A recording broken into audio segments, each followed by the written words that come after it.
Sevgili ok atanlar ve yükselen ok atanlar 23-29 iyun həftəsində neler yaşayacaksınız?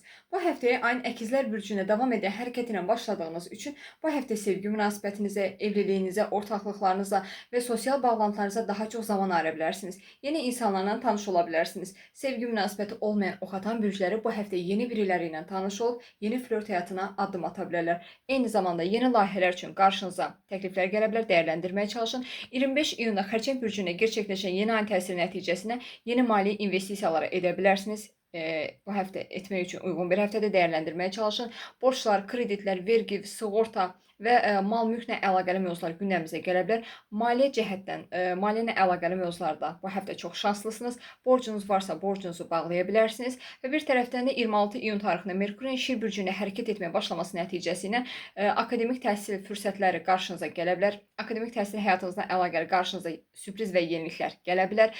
Viza və pasport müraciətləri edə bilərsiniz. Səyahətlərinizi planlaya bilərsiniz. Övladınız varsa övladınızla əlaqəli çox gözəl xəbərlər bu həftə ala bilərsiniz. Karyera və iş həyatınızda isə yeniliklər və sürpriz hadisələr bu həftə yaşaya bilərsiniz.